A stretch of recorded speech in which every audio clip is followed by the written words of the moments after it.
Olá, eu sou o professor Evandro Ramos, seu curso técnico em segurança. Estamos desenvolvendo juntos aqui a disciplina Gestão em Saúde e nesta aula nós vamos trabalhar o item 4 do seu material, NR17, sobre ergonomia.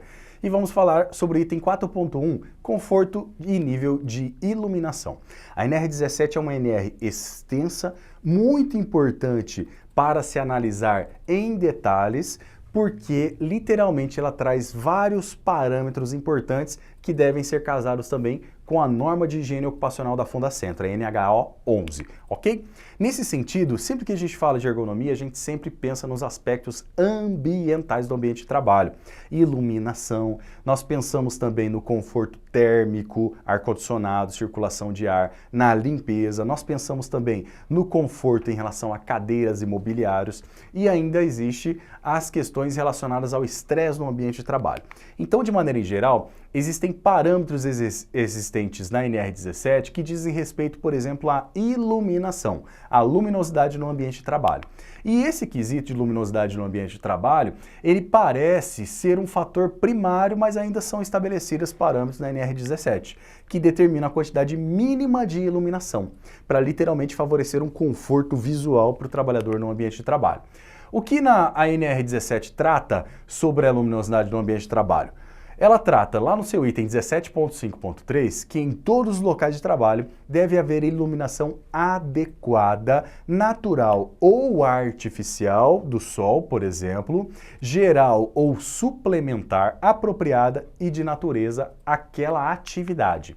Outro item importante é que a iluminação geral ela deve ser uniformemente distribuída e também difusa. Ela não deve ser focal ou uma iluminação focalizada, por exemplo, no âmbito do trabalho. Tem que ser difusa. Outro item importante que trata sobre iluminação é que a iluminação geral ou suplementar, ela deve ser projetada e instalada de forma a evitar ofuscamento da visão, literalmente, do trabalhador, reflexos incômodos. Então imagina, por exemplo, nós estamos trabalhando num computador e o monitor está aqui próximo do campo de visão e eu tenho uma lâmpada literalmente iluminando aqui. Vai dar um reflexo no campo de visão e isso vai atrapalhar o ambiente de trabalho. Então toda a logística deve ser pensada também em quesitos de ergonomia. E também pensando em sombras ou contrastes também excessivos.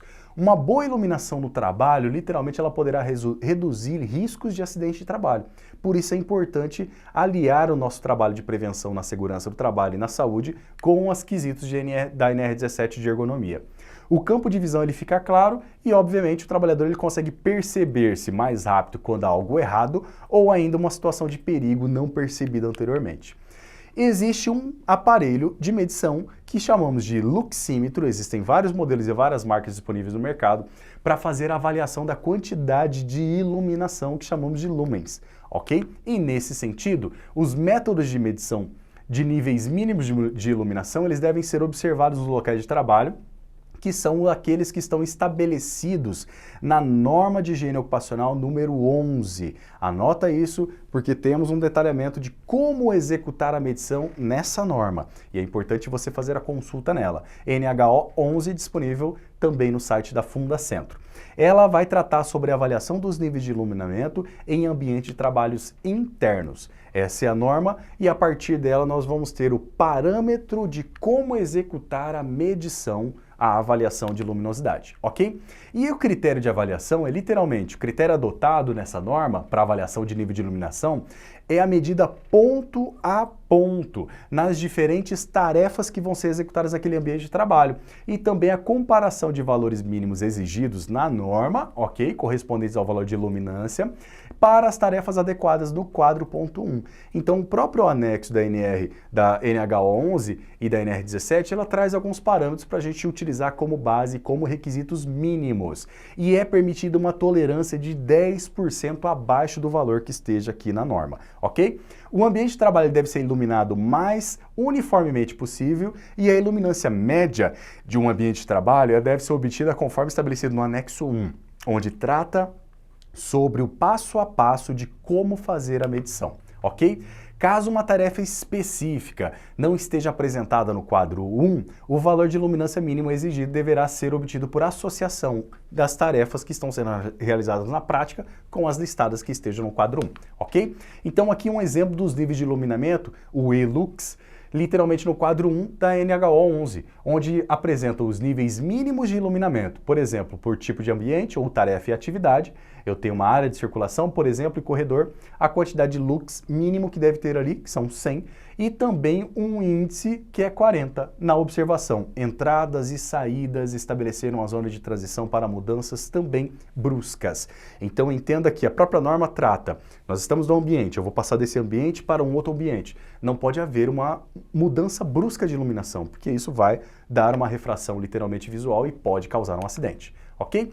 E continuando nesse anexo, nós temos, por exemplo, uma listagem um pouco extensa na NH11 que trata desses ambientes e os seus parâmetros mínimos. Evandro, e se a medição foi feita nesse ambiente e deu menos que esse parâmetro que esteja na norma? A empresa deverá fazer literalmente um ajuste estrutural e aumentar a iluminação desse ambiente de trabalho. Ok?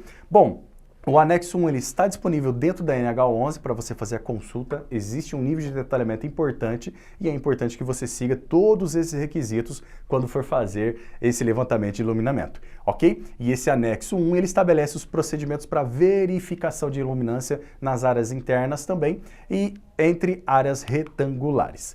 Nesse sentido, então, nesta aula nós trabalhamos o item 4 do seu material sobre o conforto e nível de iluminação. Muito obrigado pela sua atenção e aguardo você na próxima aula.